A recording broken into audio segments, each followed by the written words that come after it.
Dan saya nasihati, kalau ketika anda baca, jangan suka lihat halaman belakang. Itu yang membuat banyak berat.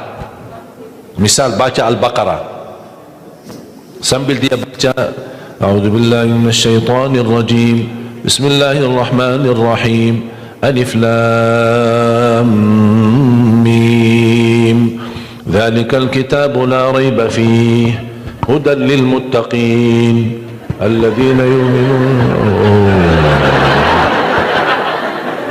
Banyak. Sadaqallahul azim. Dah jadi lanjut. Karena dia fikirannya sudah berubah. Dia tidak melanjutkan apa yang dia baca, tapi dia sudah membuka jumlah halaman begitu terlalu banyak. Aduh ya Allah.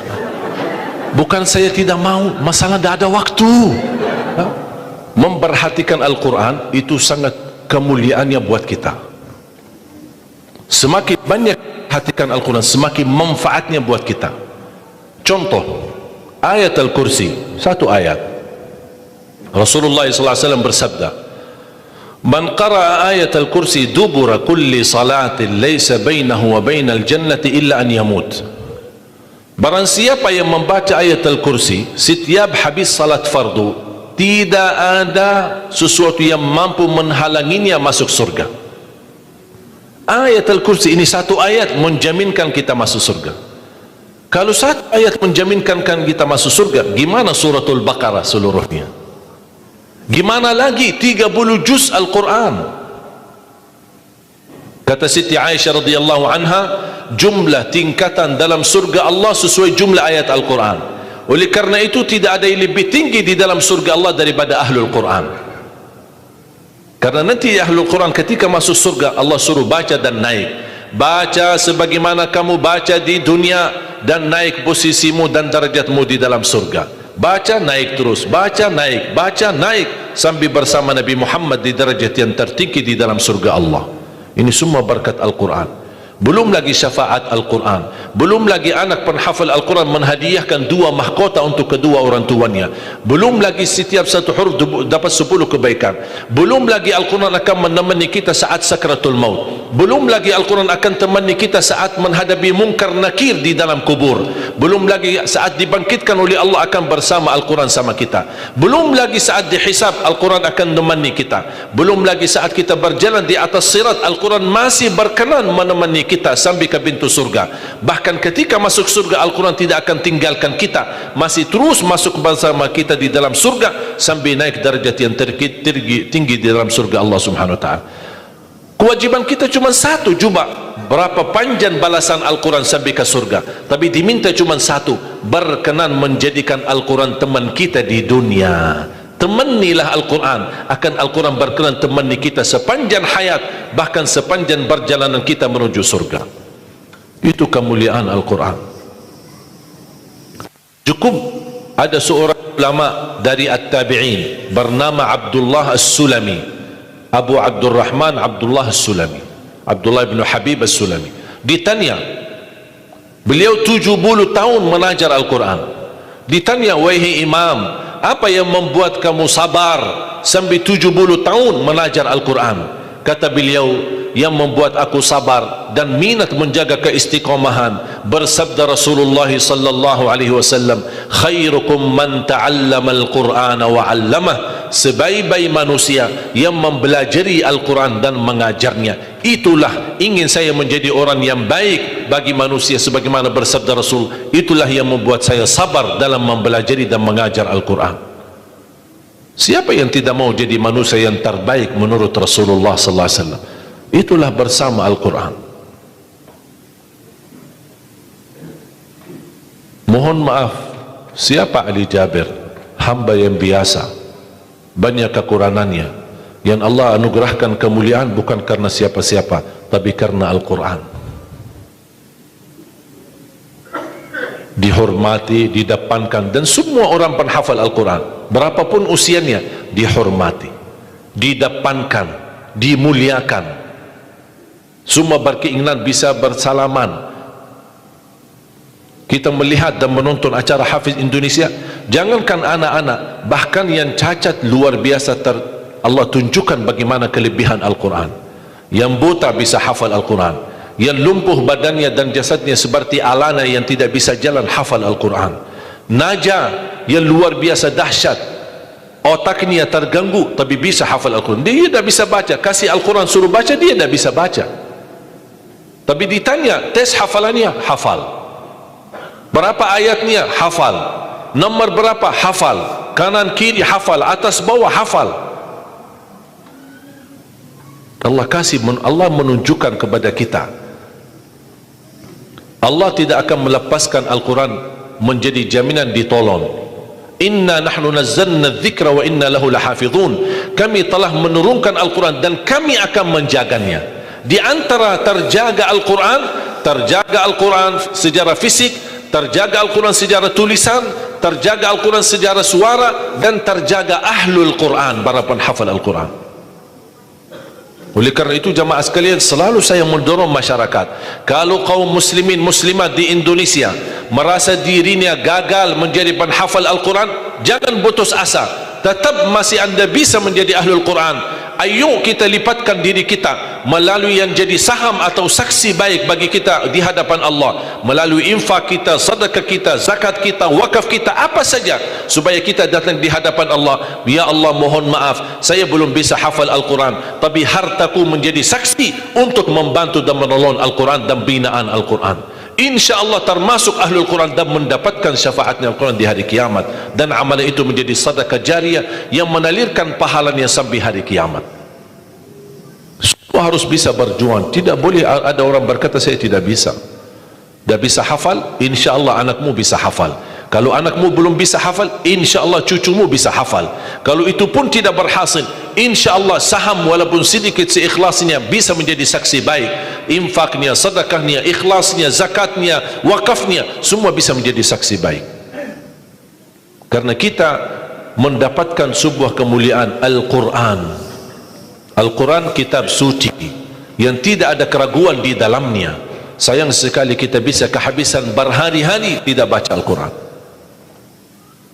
Saya harap insyaAllah mulai hari ini kita komitmen untuk khatam Al-Quran. Siap? Masih menunggu cara mudah untuk khatam? Saya kasih cara mudah. Ini kan Quran seperti Quran Madinah, ya, modelnya seperti ini halamannya. Sekarang sudah banyak di Indonesia seperti Quran Syamil atau Quran ini sudah mulai seperti ini, Quran Madinah, ya. Maksudnya model cetakannya dicetak seperti ini, mulai dari ayat, kalau di akhir halaman ditutupi dengan ayat. Dulu Quran lama, setiap halaman kita buka kadang-kadang ada separuh ayat di halaman kanan, sisanya di halaman kiri. Sekarang Quran Madinah tidak boleh begitu. Termasuk sudah mulai di Indonesia yang sudah disahkan oleh Kementerian Agama, disesuaikan seperti Quran Madinah. Jadi halamannya atas mulai dari ayat, kalau di akhir halaman ditutupi ayat, tidak disambungkan ke halaman berikutnya, supaya teratur. Di antara mereka susun setiap satu juz 20 halaman, dihitung seperti itu supaya rapi. Apa tujuan? Sebenarnya saya mengambil kesimpulan dari hikmah itu. Kenapa setiap juz 20 halaman? Ternyata saya bisa bentuk cara mudah mengkhatam Al-Quran. Setiap waktu salat baca 4 halaman, 4 kali 5 waktu 20, sudah khatam 1 juz. Jadi kalau khatam tidak harus sekaligus. Jangan habis ceramah anda posisi iman yang mulai naik, semangatnya luar biasa, pulang ke rumah baca Al-Quran 1 juz, besoknya masih semangat baca 2 juz, 3 juz dan seterusnya. Begitu menurun semangat tidak baca 1 tahun. Tidak boleh terlalu semangat, tetap semangat tapi diatur semangatnya. Standar 1 juz, tidak usah berlebih-lebihan. Jaga 1 juz, sedikit demi sedikit, istiqamah lebih baik daripada banyak tapi terputus. Dan itu bersabda Rasulullah SAW, khairul amali adwamahu wa inqal, sebaik-baik amal sedikit tetapi istiqamah daripada banyak tapi terputus. Makanya setiap waktu salat baca 4 halaman, 4 kali 5 sudah 20. Kira-kira cocok? Hah? Siap Bu? Mau fikir dulu ya? Kira-kira mau nggak lebih mudah lagi? Masih mau lebih mudah lagi ya? Insya Allah masih ada, jangan khawatir, masih ada. Sebelum salat baca 2 halaman, habis salat baca lagi 2 halaman. Gimana kira-kira cocok? 2 halaman sebelum salat. Kalau 4 halaman sekaligus terlalu berat, tak apa-apa, bagi 2 halaman sebelum salat, 2 halaman sesudah salat. Jadi berapa? 4 dikali 5 waktu berapa jadi? 20, sudah khatam 1 juz. Kira-kira siap?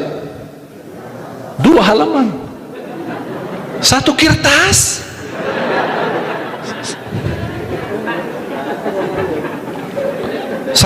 Satu lembar ya? 1 kertas 1, cuma bola balik, masa keberatan? Cuma 1. Begitu sebelum salat baca 1 kertas, 1 lembar, habis salat baca lagi 1 lembar. Mohon maaf, lagi semangat, mau nambah jangan tambah, itu aja dijaga sampai selesai. Kalau ini bisa dijaga, insya Allah husnul khatimah, istiqamah dibaca. Siap? Fikir-fikir dulu atau gimana? Insya Allah aman ya? Cocok? Masih mau lebih mudah lagi? Bu, mau lebih mudah. Ini cara yang tadi yang saya sampaikan, setiap salat, sebelum salat 2 halaman, habis salat 2 halaman, dan seterusnya sampai khatam 1 juz. Itu cara yang termudah untuk orang yang paling malas. Kalau itu tidak bisa, saya angkat tangan, inna lillahi wa inna ilaihi raji'un. Udah ada lagi, sudah habis. Malu kita sama Allah jamaah sekalian. Wallahi waktu kita banyak. Ketika saya berhasil khatam 10 jam bisa khatam 30 juz, Allah kasih 24 jam, masa kita tidak bisa 1 juz? Saya tidak minta 30 juz dalam 10 jam, saya minta 1 juz dalam 24 jam. Dan saya nasihati, kalau ketika anda baca, jangan suka lihat halaman belakang. Itu yang membuat banyak berat. Misal baca Al-Baqarah, sambil dia baca a'udzubillahi minasyaitonir rajim, bismillahirrahmanirrahim, alif lam mim, dzalikal kitabu la raiba fihi hudan lil muttaqin alladzina yu'minun. Banyak. Sadaqallahul azim. Tidak jadi lanjut karena dia fikirannya sudah berubah. Dia tidak melanjutkan apa yang dia baca, tapi dia sudah membuka jumlah halaman begitu terlalu banyak. Aduh ya Allah, bukan saya tidak mau, masalah tidak ada waktu. Alasannya tidak ada waktu. Padahal kalau dia lanjut, ada kesibukan, tidak apa-apa, berhenti. Berhasil 2 halaman, berhenti. Ada urusan aktivitas, ada tamu di rumah, tidak apa-apa, layani sebentar, habis pulang lanjut lagi. Walaupun 1 halaman, walaupun separuh halaman, tidak apa-apa. Tunjukkan yang terbaik, walaupun itulah kemampuanmu. Tunjukkan, ya Allah mohon maaf, kemampuan saya cuma separuh halaman, tidak apa-apa. Allah senang apapun yang kita kasih, Allah senang asal istiqamah. Allah suka. Allah tidak minta yang banyak, Allah minta yang terbaik.